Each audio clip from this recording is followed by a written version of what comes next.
So what is the science on masks? Well, as it happened, we have the latest for you tonight.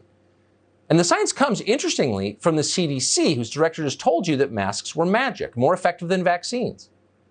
But the numbers from the CDC suggest otherwise. A new study conducted by 11 medical institutions analyzed a group of people who tested positive for COVID during the month of July. Here's the interesting part. Among those who were infected, more than 70% reported that they had, quote, always worn a mask for the preceding 14 days. Another 14.4% said they had, quote, often worn a mask. In other words, almost everyone, 85%, who got the coronavirus in July was wearing a mask, and they were infected anyway. So clearly this doesn't work the way they tell us it works. Clearly someone's been lying to us, many people actually. How did this happen? Well, the short answer is we're not sure how so many people got the coronavirus while wearing masks. But there are clues that our leaders appear to be ignoring. Here's one. According to a study published in April by researchers at several medical institutions, including Cleveland Clinic, surgical masks are actually ineffective at stopping the inhalation of small airborne particles.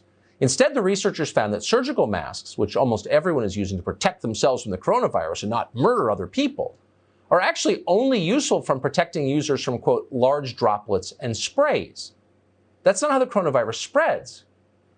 According to a letter signed by several researchers earlier this month in Science magazine, the biggest threat from the coronavirus, quote, by far, is when it's contained in small particles that can easily bypass face masks in aerosol form. Droplets quickly fall to the ground, but aerosol lingers. The researchers wrote that the tiny particles can remain in the air, quote, for many seconds to hours like smoke and be inhaled. The particles are, quote, highly concentrated near an infected person, but aerosols containing infectious viruses can also travel more than 6 feet and accumulate in poorly ventilated indoor air, leading to super spreading events. So if you've been wearing a mask at the table in between bites, this might come as a surprise to you. It's not what they told you. You should also know that consensus changes. They never admit it, but it does. Science changes as we learn more. It was only a few weeks ago that the same people yelling at you now for not wearing a mask were scolding you for considering buying a mask. February 29th, Jerome Adams, he's the U.S. Surgeon General, tweeted this, quote, seriously, people, stop buying masks. They are not effective in preventing the general public from catching the coronavirus. Now, at one point, we mocked him for saying that because that seemed absurd to us. If masks aren't effective, then why do surgeons wear them? But it turns out maybe he was onto something. On March 8th, Anthony Fauci told us, once again, masks are pointless. Right now in the United States, people should not be walking around with masks. You're sure of it? Because people are listening really closely to this. Right now, people should not be walking. There's no reason to be walking around with a mask. When you're in the middle of an outbreak, wearing a mask might make people feel a little bit better, and it might even block a droplet, but it's not providing the perfect protection that people think that it is. These people are so awful.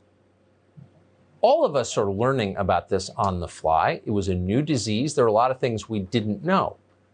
But to pretend that you are speaking God's word and rearrange our society on the basis of that and never acknowledge that you were completely wrong, that your assumptions were false, that's the definition of dishonesty. And it's also the hallmark of the people who lead us. They know nothing.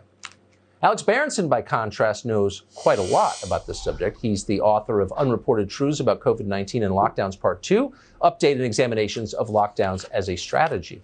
Worth reading. He joins us tonight. Alex, thanks so much for coming on.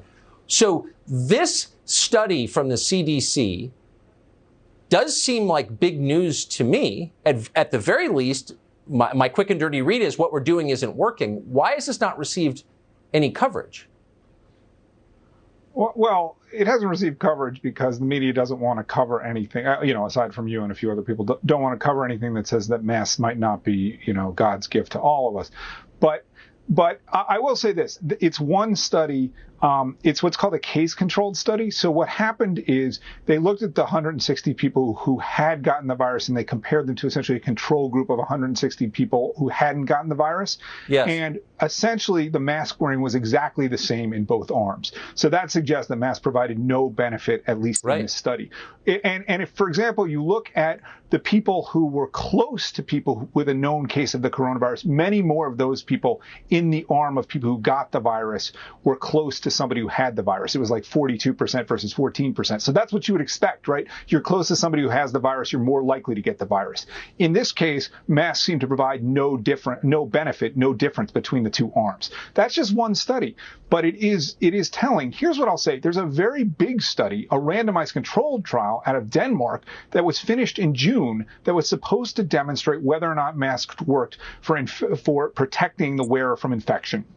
So several thousand people were going to wear masks, several thousand people not wear masks. You compare at the end who was infected, who wasn't. That study was finished in June. It was supposed to be published in August. It has disappeared. There has been no publication of the results. I don't know what the study says, but I think it's reasonable to speculate that if the study showed that masks worked, every scientific journal in the world would want to print it. And this is part of a much bigger problem, Tucker. The problem is that science and scientists who are outside what the public health authorities and the media want are being almost systematically shut down. And this came up in the discussion about herd immunity, where a very good scientist in the UK couldn't get a paper published suggesting that herd immunity she couldn't get it published in a journal, suggesting that, we might reach herd immunity at much lower rates of infection than the 50 to 70% that people have speculated.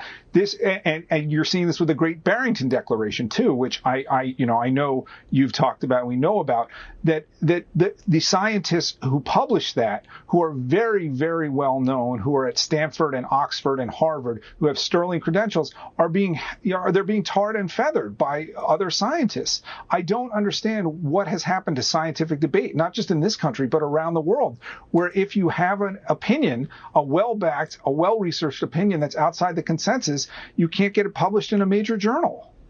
Well, that's just witchcraft, isn't it? I mean, at that point, that's not science, right?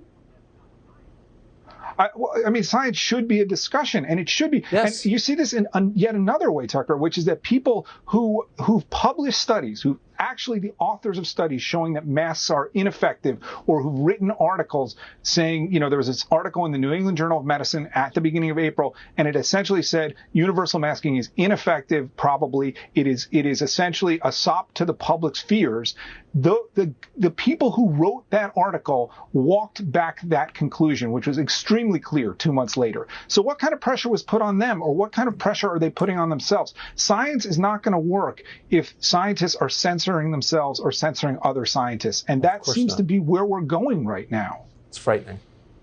You're one of the very few standing in the face of that. Good luck. Alex Berenson, good to see you tonight. Tucker, thanks for having me.